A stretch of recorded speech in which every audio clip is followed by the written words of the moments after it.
अत्यंत समृद्ध माता पिता के एकमात्र पुत्र होने के बावजूद भी श्री गुरु महाराज जी एकांत भजन और तपस्या का जीवन व्यतीत करते हैं। हम भी सुबह 2 बजे से उठ के दोपहर के 2 बजे तक 12 घंटे एक आसन पे ही रहते हैं। एक बारी भोजन के लिए बीच में उठते हैं और सालों से यही है। श्री गुरु महाराज जी प्रतिदिन सुबह लगभग 2 बजे उठते हैं और अपनी सामान्य दिनचर्या में सुबह 2 बजे से दोपहर 2 बजे तक अर्थात 12 घंटे के लंबे समय तक श्री गुरु महाराज जी एक ही आसन पर बैठते हैं।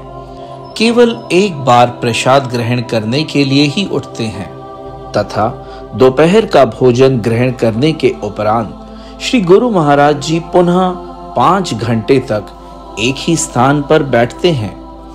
इस प्रकार श्री गुरु महाराज जी प्रतिदिन कम से कम 17 घंटे भजन में व्यतीत करते हैं, जिसमें प्रतिदिन लगभग 3 लाख पवित्र नामों का जप करना,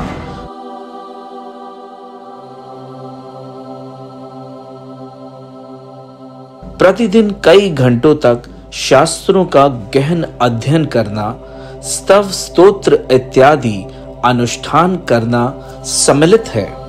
श्री गुरु महाराज जी का भक्ति के सिद्धांतों के प्रति अडिग दृष्टिकोण, उनकी पवित्रता एवं उनके असाधारण सद्गुण, इसका उदाहरण इससे प्रस्तुत होता है कि श्री गुरु महाराज जी अतुलनीय पवित्रता का स्तर वस्त्रों और भोजन से पूर्ण विरक्ति बनाए रखते हैं। अतुलनीय पवित्रता का स्तर। श्री गुरु महाराज जी की पवित्रता का स्तर वास्तव में अतुलनीय है।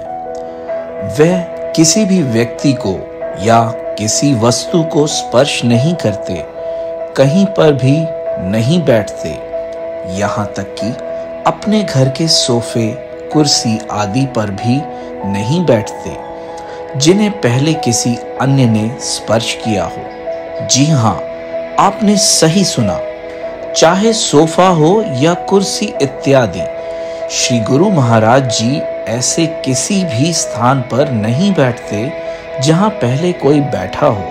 पिछले कई वर्षों से यह महाराज जी का नियम है। इसके अतिरिक्त किसी को भी, यहाँ तक कि उनके परिवार के सदस्यों को भी श्री गुरु महाराज जी को या उनके बिस्तर, दरवाजे, स्विच बोर्ड आदि को स्पर्श करने की अनुमति नहीं है। वास्तव में अनसुनी, अकल्पनीय पवित्रता का स्तर श्री गुरु महाराज जी का किसी भी भौतिक व्यक्ति के साथ कोई संपर्क नहीं है, यहाँ तक कि परिवार के सदस्यों के साथ भी नहीं।